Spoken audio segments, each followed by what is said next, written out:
Assalamualaikum warahmatullahi wabarakatuh. Saudara sekalian, kita akan melanjutkan materi yang kemarin sudah saya janjikan, yaitu mengenai sepakat. Sebelumnya tidak lupa saya berpesan pada saudara tetap jaga kesehatan, sehingga saudara bisa beraktivitas, belajar dengan nyaman dan dengan menyenangkan. Syaratnya belajar seperti itu.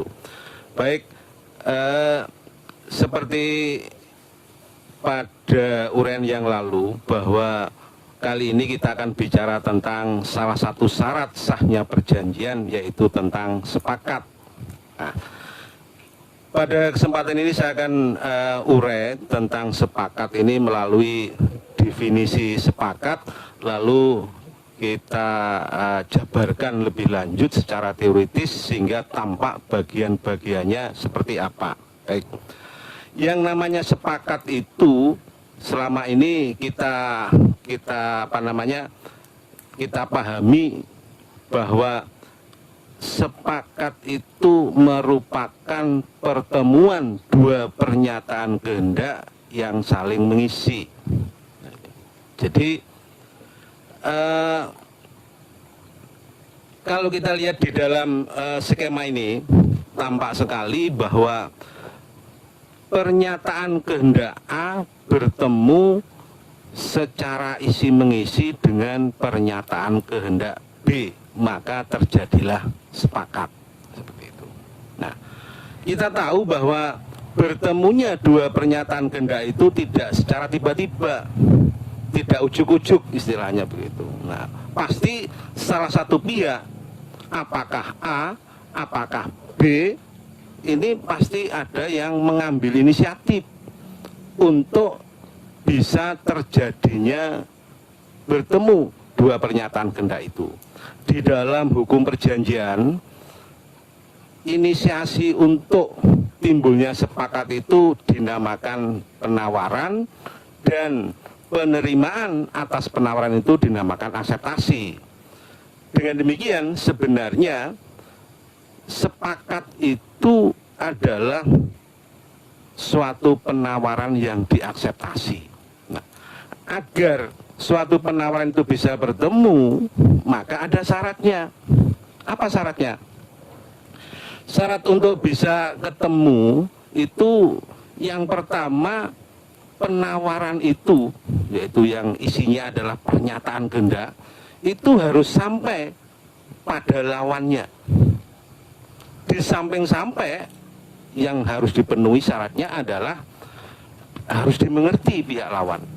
Dengan demikian, pernyataan kehendak pihak yang satu harus sampai pada pihak lawan dan dimengerti oleh pihak lawan. Kemudian pihak lawan menerima, maka terjadilah sepakat. Dari sini kita bisa mengatakan, oh dengan demikian yang namanya sepakat itu mempunyai dua unsur. Yang pertama adalah penawaran dan yang kedua adalah akseptasi. Ini harus dipahami seperti itu. Kalau tidak ada kedua unsur itu, maka tidak terjadi sepakat.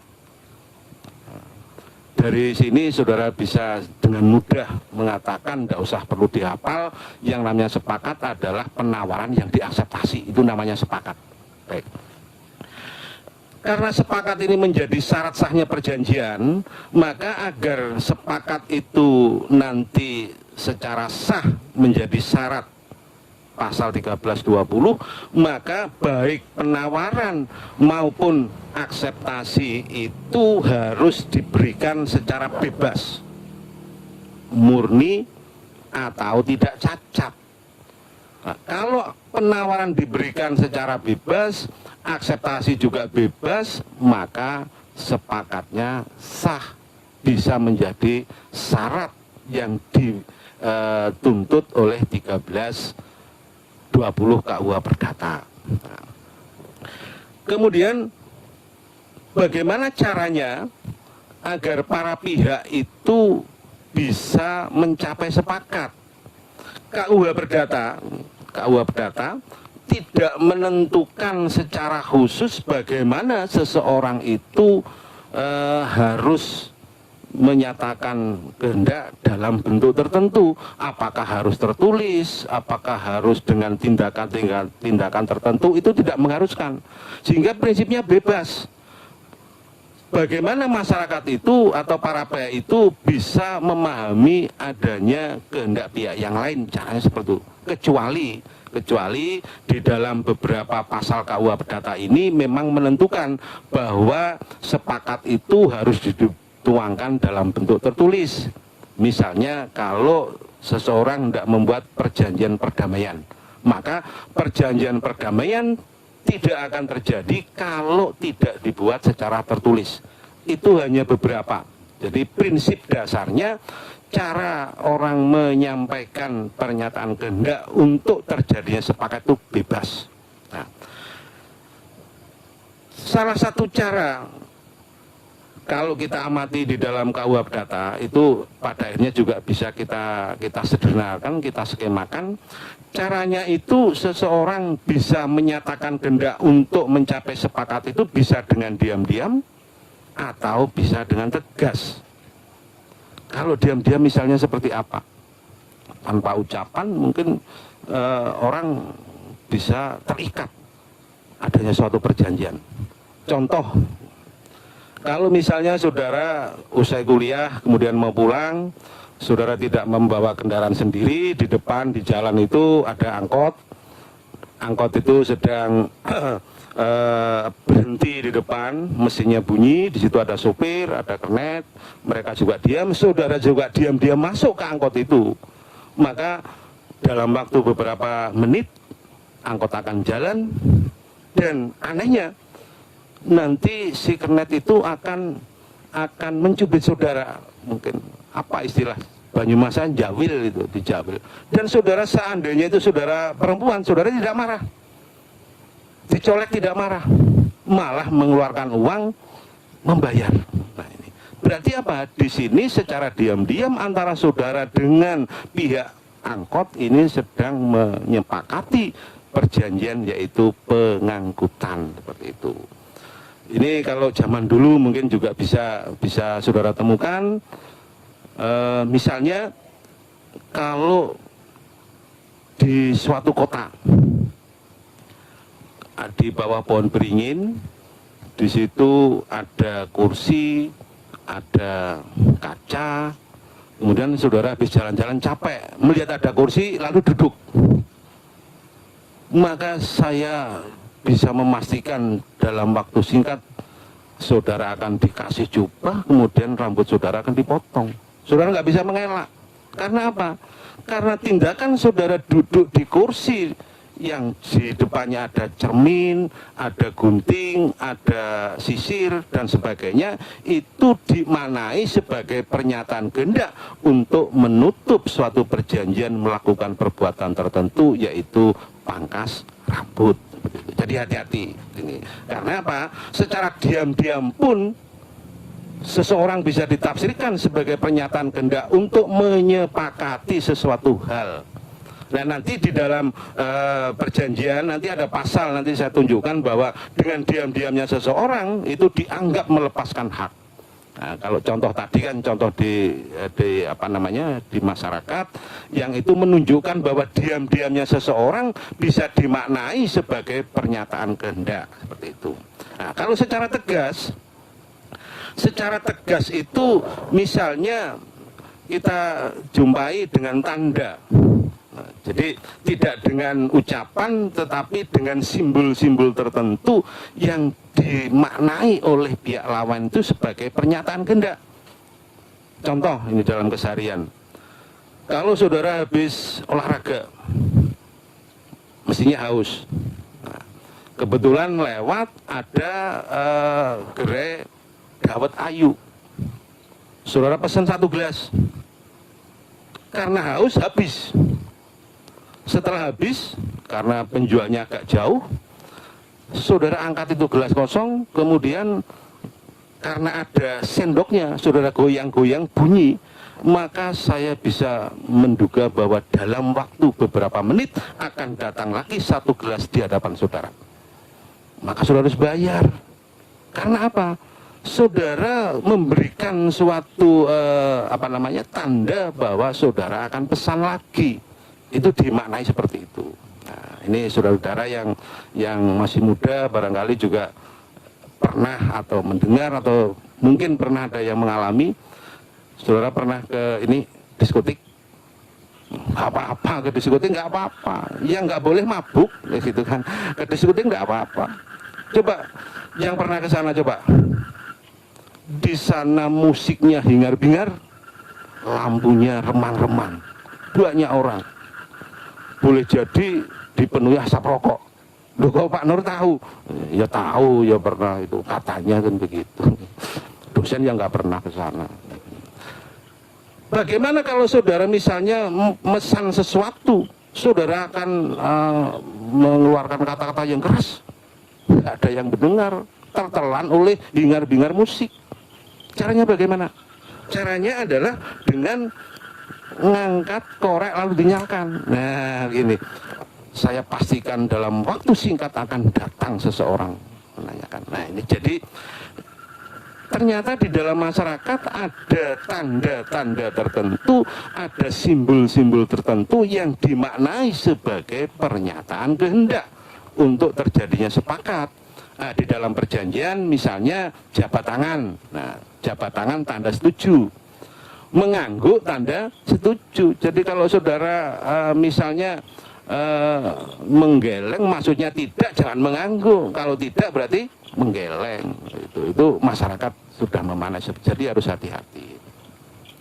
Kemudian yang paling banyak dilakukan di masyarakat adalah menyatakan kehendak secara tegas itu dengan ucapan. Ini yang sering, banyak sekali.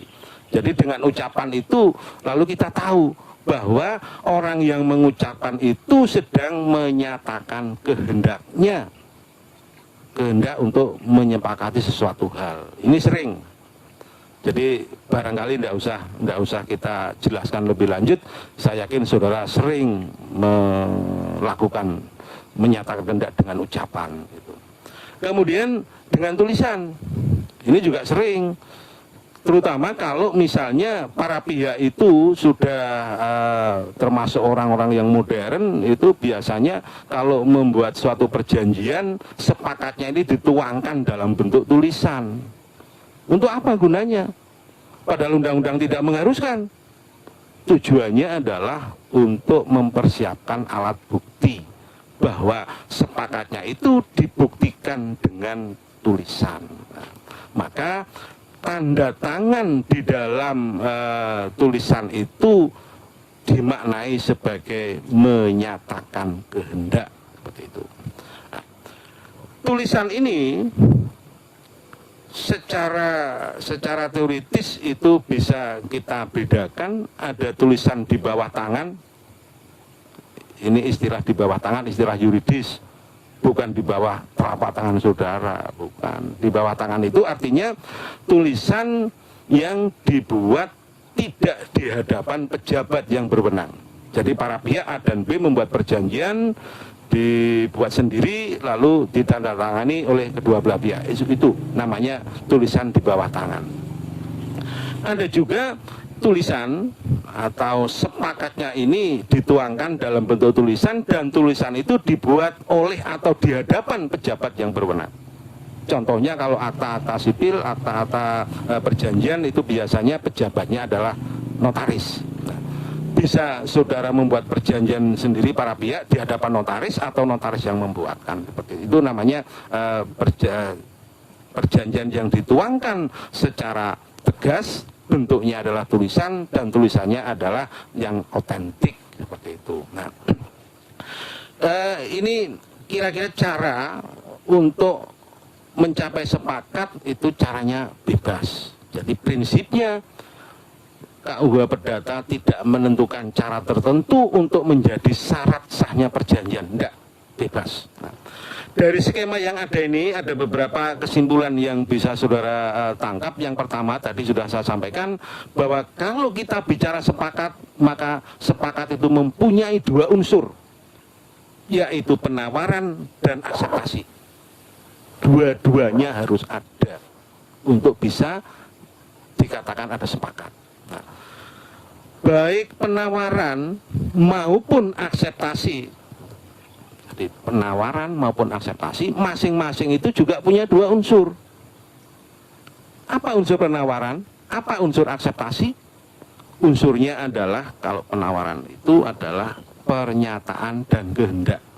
Apa yang dinyatakan dan apa yang dikehendaki. Yang harus saudara pahami bahwa pernyataan ini dalam arti luas, bukan maksudnya ucapan, bukan. Jadi karena kita sulit untuk memilih suatu istilah yang bisa menggambarkan kata pernyataan di sini. Ini ya sementara harus kita pahami, pernyataan itu termasuk diam-diam seseorang yang tadi itu. Saudara duduk di kursi itu juga dianggap pernyataan. Saudara masuk di bis yang sedang mangkal itu, diam-diam saudara masuk, itu juga termasuk pernyataan. Kemudian dengan tanda tadi juga pernyataan. Jadi maknanya luas, pernyataan tidak dimaksudkan sebagai ucapan, seperti itu. Jadi ini yang harus saudara pahami tentang uraian singkat mengenai sepakat. Ternyata yang sehari-hari biasa kita ucapkan, biasa kita tulis istilah sepakat, setelah kita urai maka bisa terjadi seperti ini pemahamannya. Nah, dari sini sekali lagi saya ulangi mengenai definisi sepakat. Sepakat itu adalah pertemuan dua pernyataan kehendak yang saling isi mengisi. Satu, definisi itu juga boleh. Kalau saudara lupa dengan definisi itu, saudara juga bisa mengatakan yang namanya sepakat itu adalah penawaran yang diakseptasi. Itu juga benar. Ini namanya sepakat. Nah, nanti di uraian-uraian berikutnya saudara harus membedakan antara sepakat dan sepakat yang sah. Ini dua hal yang berbeda. Di pasal 1320 di sananya dikatakan sepakat mereka yang mengikatkan diri.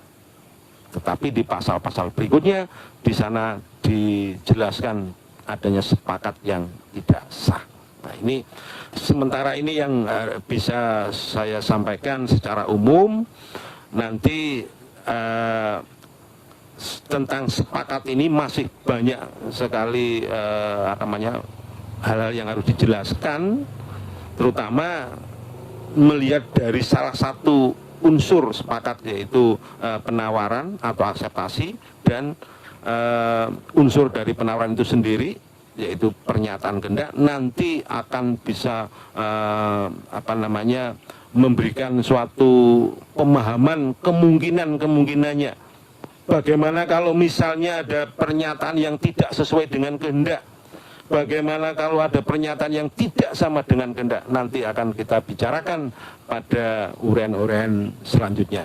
Baik saudara sekalian, sebagai uraian pendahuluan tentang sepakat, ini saya akhiri sampai di sini. Nanti kita lanjutkan dengan problematik di unsur penawaran atau di unsur akseptasi yang isinya adalah pernyataan kehendak. Oke, kurang lebihnya mohon maaf. Wassalamualaikum warahmatullahi wabarakatuh. Sampai ketemu di lain kesempatan.